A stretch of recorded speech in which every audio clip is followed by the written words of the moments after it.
Good morning every students. तो आप लोग इलेक्ट्रोकेमिस्ट्री चैप्टर में फैराडे लॉ ऑफ इलेक्ट्रोलिसिस पढ़ रहे थे और फैराडे लॉ ऑफ इलेक्ट्रोलिसिस में अभी तक आप लोगों ने इनके दोनों नियमों के संदर्भ में पढ़ा। पहला नियम क्या है, फर्स्ट लॉ क्या है फैराडे लॉ ऑफ इलेक्ट्रोलिसिस का? यस, फर्स्ट लॉ है कि किसी विद्युत अपघट्य के घोल में प्रवाहित की जाने वाली विद्युत धारा का परिमाण इलेक्ट्रोड पर जमा होने वाले पदार्थ की मात्रा का सीधा समानुपाती होता है। अर्थात W भाग C इंटू टी होता है और W बराबर Z into C into T है। W इलेक्ट्रोड पर जमा होने वाले पदार्थ की मात्रा है during electrolysis, Z electrochemical equivalent है, C विद्युत धारा की शक्ति एम्पियर में, T टाइम इन सेकेंड है। और यही C इंटू टी को Q भी कहते हैं। विद्युत धारा का परिमाण Q C गुना T के बराबर होता है। यदि विद्युत धारा की शक्ति एम्पियर में हो और टाइम यदि सेकेंड में हो तो एम्पियर इंटू सेकेंड बराबर कूलम्ब होता है। तो यह विद्युत धारा का एक मात्रक है कूलम्ब। यदि एक कूलम्ब की विद्युत धारा प्रवाहित की जाए तो इलेक्ट्रोड्स पर जमा होने वाले पदार्थ की मात्रा ही विद्युत रासायनिक समतुल्यांक होता है। उस पदार्थ का विद्युत रासायनिक समतुल्यांक होता है। इस बात को भी आप लोग अगले लेक्चर में पढ़ चुके हैं। यहां पर एक बात और समझ सकते हैं कि W बाई Z बराबर C इंटू टी या इसके जगह पर लिख सकते हैं Q। लेकिन यदि Q कांस्टेंट हो, प्रवाहित की जाने वाली विद्युत धारा की मात्रा, विद्युत धारा का परिमाण यदि कांस्टेंट हो तो लिख सकते हैं W बाई Z बराबर कांस्टेंट। और W बाई Z बराबर कांस्टेंट होगा तो क्या हो जाएगा, W1 बटा Z1 बराबर W2 बटा Z2 होगा। या ऐसे भी लिख सकते हैं W1 बाई W2 बराबर Z1 बाई Z2। ऐसा भी Faraday first law of electrolysis का एक एक्सप्रेशन प्राप्त हो सकता है, जिससे यह स्पष्ट है कि यदि किसी विद्युत अपघट्य के घोल से समान परिमाण स्थिर परिमाण की विद्युत धारा प्रवाहित की जाती है तो इलेक्ट्रोड पर मुक्त होने वाले पदार्थ की मात्रा और उस पदार्थ का विद्युत रासायनिक समतुल्यांक का अनुपात हमेशा स्थिर होता है। एक पदार्थ का भार बटा दूसरे पदार्थ का भार बराबर एक पदार्थ का विद्युत रासायनिक समतुल्यांक बटा दूसरे पदार्थ का विद्युत रासायनिक समतुल्यांक। यह फर्स्ट लॉ ऑफ इलेक्ट्रोलिसिस से ऐसा एक व्यंजक भी प्राप्त होता है।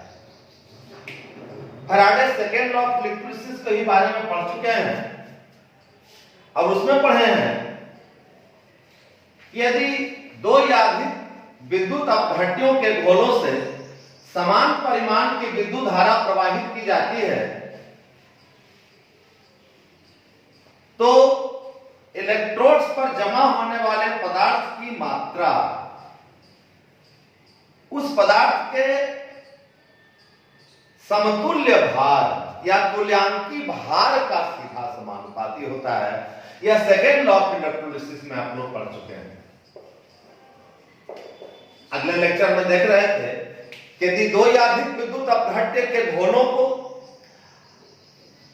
सीरीज में जोड़ दिया जाए, श्रेणी क्रम में जोड़ दिया जाए और उनसे समान परिमाण की विद्युत धारा प्रवाहित की जाए तो इलेक्ट्रोड्स पर जमा होने वाले पदार्थ की मात्रा उस पदार्थ के तुल्यांकी भार इक्विवेलेंट वेट का सीधा समानुपाती होता है। अर्थात W वैल्यूज E होता है कब, जब Q कांस्टेंट हो, प्रवाहित विद्युत धारा का परिमाण Q बराबर C गुना T बराबर कांस्टेंट हो। और लिख सकते हैं W बराबर constant into equivalent weight E और W बटा E बराबर कांस्टेंट।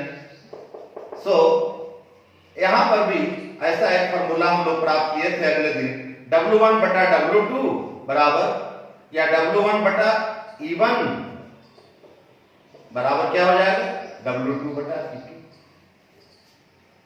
और इसी को ऐसा लिख सकते हैं W1 बाई W2 बराबर E1 बाई E2, लेकिन कब, when Q constant, when Q बराबर प्रवाहित विद्युत धारा का परिमाण स्थिर हो। इसे हम लोग सेकेंड इक्वेशन मान सकते हैं।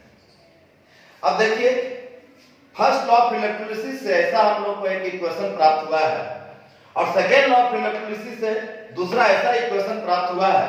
दोनों इक्वेशन को हम लोग कोरिलेट कर सकते हैं, क्योंकि यह इक्वेशन भी तब प्राप्त हुआ है जब Q कांस्टेंट हो, प्रवाहित विद्युत धारा की मात्रा स्थिर हो, और ये पहला इक्वेशन भी तभी प्राप्त होता है इसमें भी जब प्रवाहित विद्युत धारा की मात्रा कांस्टेंट होती है। इसलिए इन दोनों इक्वेशन को एक कोरिलेट करके हम एक नया इक्वेशन भी प्राप्त कर सकते हैं, और वो इक्वेशन क्या होगा, ध्यान दें।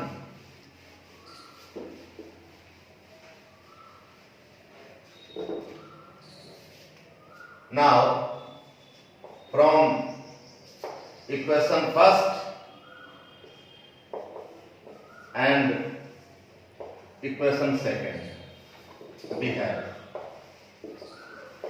क्या होगा, equation first W1 by W2 बराबर Z1 बाई Z2 है, equation second W1 by W2 is equal to E1 by E2 है, यानी यह दोनों W1 बाई W2 के बराबर है, तो ऐसे भी लिख सकते हैं, सो E1 बाई E2 बराबर Z1 बाई Z2, और ऐसे भी लिख सकते हैं E1 बटा Z1 बराबर E2 by Z2।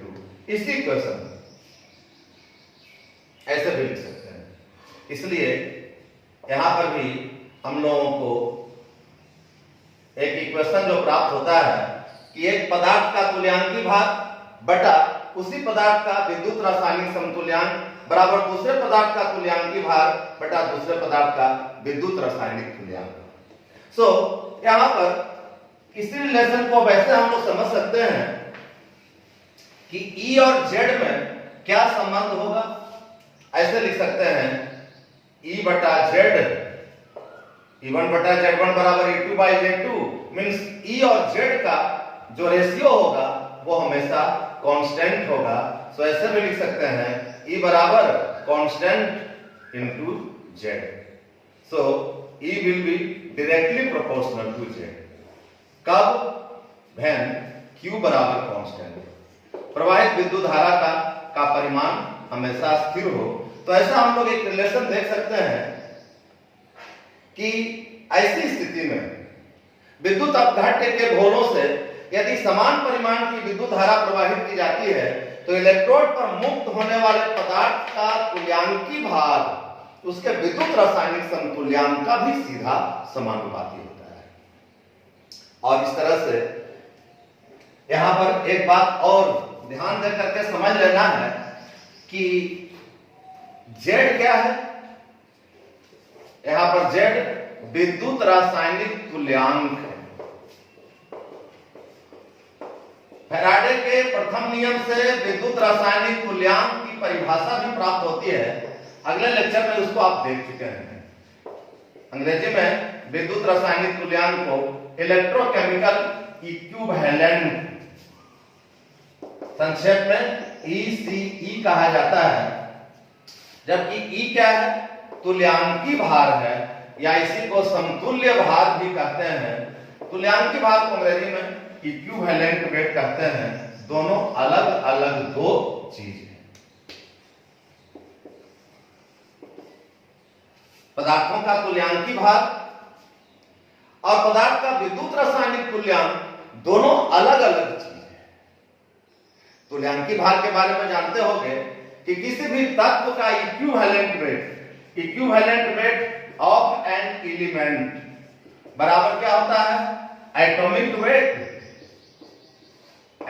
Weight by valency.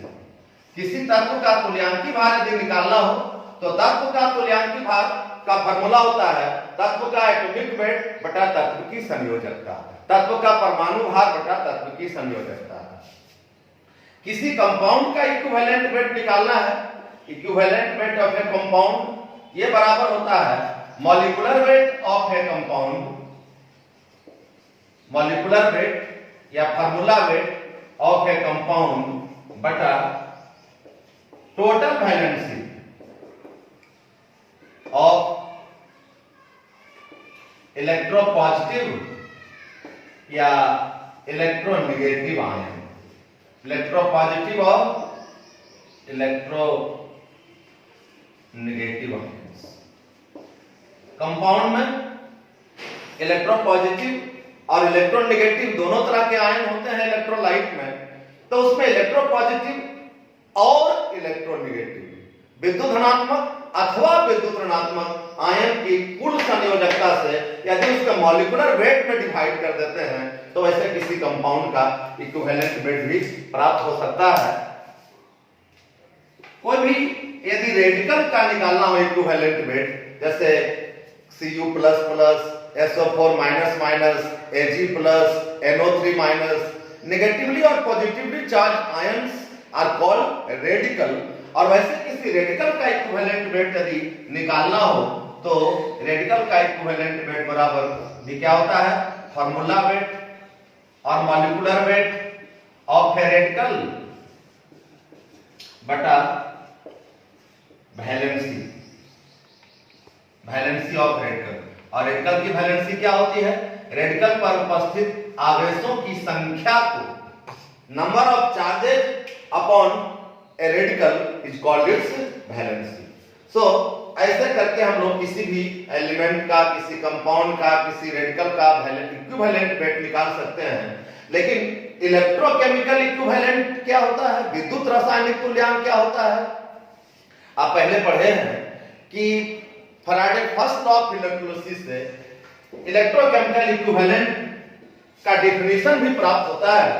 W बराबर जो एक पढ़े थे फार्मूला क्या, W बराबर Z into C into T होता है। First law of electrolysis Z into C into T, इसमें C और T क्या है, यही Q के बराबर है, प्रवाहित विद्युत धारा की मात्रा है।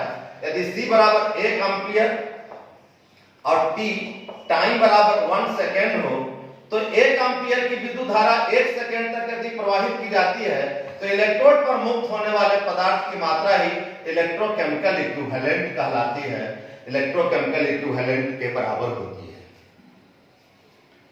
यानी किसी भी घोल में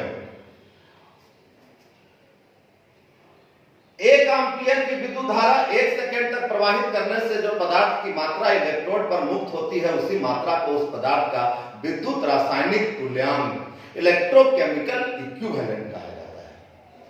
और अब इस बात को जान लो कि ऐसे विद्युत धारा के कुछ मात्रक हैं। जैसे विद्युत धारा का एक मात्रक होता है फैराडे, जिसको सूचित करते हैं F से। और जानते हो एक फैराडे विद्युत धारा 96,500 कूलम्ब के लगभग बराबर होता है।